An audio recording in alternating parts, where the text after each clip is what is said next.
جہنم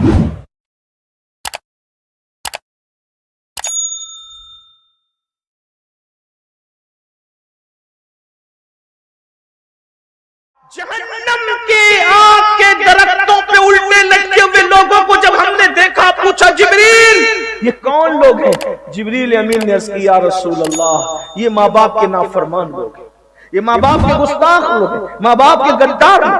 ہائے ہائے، کہاں لٹکے؟ جہنم کے اندر، جہنم کی آگ کے درخت کی آگ کی شاخوں پر۔ کیا حال ہے ان کا؟ آج کل دیکھو کتنے لوگ ماں باپ کی فرما برداری کرتے ہیں۔ نوجوان لڑکے تو ماں باپ کو کیا کہتے ہیں؟ بڈھا، بڈھی، ڈوکرا، ڈوکری، کیا کیا ماں باپ کو ماں باپ بھی نہیں کہتے۔ اور اگر ماں باپ بیچارے بھولی بھالی صورت کے ہوں تو اپنے دوستوں کو ان کا تعارف بھی نہیں کراتے۔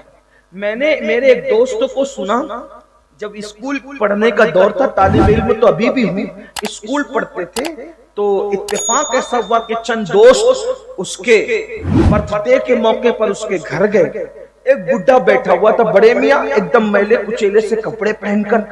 دوست بھی اچھے کپڑے میں تھے، وہ جناب بھی اچھے کپڑے میں تھے۔ پوچھا ہم لوگوں نے کہ یہ کون ہے؟ تو بولے یہ ہمارے گھر میں کام کرنے والا ہے۔ جیسی کا کام کرنے والا ہے، بڑے میاں کا چہرہ اچانک بدلا، آنکھ میں آنسو آئے، وہ گھر کے اندر داخل ہو گئے۔ ایک کام کرنے والا اتنا بے تکلف تو گھر میں داخل نہیں ہوتا۔ جب بعد میں پتہ کیا گیا تو معلوم پڑا کہ وہ اس کا باپ تھا، لیکن میلے کچیلے کپڑوں کی بنیاد پر اور بھولی بھالی صورت کی بنیاد پر وہ اپنے دوستوں کو بتانا نہیں چاہتا تھا کہ یہ میرا باپ ہے۔ اتنے بدبختی پہ لوگ اتر آتے ہیں۔ اللہ اکبر، سنو، اب میں نے نماز کی فضیلت بیان کی، یہ بھی بزرگوں نے فرمایا جس سے ماں باپ ناراض ہو جاتا ہے اللہ اس کی نمازیں بھی اس کے منہ پہ مارتا ہے، یعنی نمازیں بھی ان کی قبول نہیں ہوتی جس سے ماں باپ ناراض ہو، جو ماں باپ کا دل دکھا۔ اس کا مطلب یہ ہے کہ مسجد جانے سے پہلے ماں باپ کا چہرہ دیکھو۔ ماں باپ ناراض ہے کہ خوش، بلکہ ایک معیار دیا، ایک تھرمامیٹر دیا، ایک چیک کرنے کا طریقہ دیا۔ ایک صحابی نے پوچھا یا رسول اللہ صلی اللہ علیہ وآلہ وسلم، حضور یہ بتائیں کہ ہمیں یہ پتہ نہیں چلتا نا کہ اللہ ہم سے راضی ہے کہ ناراض ہے، کیونکہ اللہ نظر نہیں آتا، اللہ سے بات نہیں ہو سکتی، اللہ دکھائی نہیں دیتا، پھر کیسے پتہ کرے کہ وہ راضی ہے کہ ناراض ہے؟ میرے آقا نے فرمایا گھر جا اور دیکھ تیرے ماں باپ تجھ سے راضی ہے کہ ناراض ہے۔ اگر ماں باپ راضی ہے تو اللہ بھی راضی ہے، اور ماں باپ ناراض ہے تو اللہ بھی ناراض ہے۔ دیکھ لو، معیار دیا۔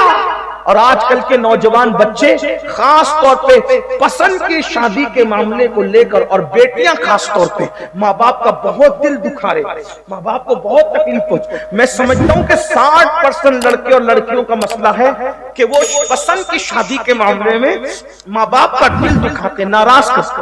میں نے ایک ویڈیو دیکھی، کلپ، ایک بیٹی پولیس اسٹیشن میں بیٹھی، باپ اس کے ہاتھ جوڑ کے کہہ رہا ہے میری بیٹی میں گھر چل، اپنے گھر چل کے بات کریں گے تو اس کو بھوت سوار ہے، کسی منکر اسلام کے ساتھ، کسی مشرک کے ساتھ شادی، وہ آنے کو تیار۔ بہت ساری بیٹیاں تو پولیس اسٹیشن میں یہ کہہ دیتی ہے کہ ہم ان کو پہچانتے نہیں کہ ہمارے ماں باپ ہیں۔ میں حفظ ما تقدم کے تحت، یعنی جیسے بیماری سے پہلے ویکسین لگتی ہے، اسی ویکسین کے تحت یہ بات اپنے جوانوں کو اور اپنی بیٹیوں کو بتانا چاہتا ہوں۔ میری قوم کی بیٹیوں، ماں باپ کا دل دکھا کر جب سجدے میں باہر نہیں آ سکتی تو ماں باپ کا دل دکھا کر شادی میں کیسے باہر آ سکتی؟ ماں باپ کا دل دکھا کے جب حج نہیں ہو سکتا قبول اللہ کی بارگاہ میں تو شادی میں خوشیاں کیسے ملتی ہے؟ زندگی میں جب بھی تم اپنے ماں باپ کا دل دکھاؤ گے تو دنیا میں اللہ تم سے خوشی چھین لے گا، کبھی تمہیں خوشی نہیں دے گا۔ ماں باپ کا دل دکھانے والے در در کے بھکاری بنتے ہیں، ان کا بڑھاپا بڑا دردناک آتا ہے۔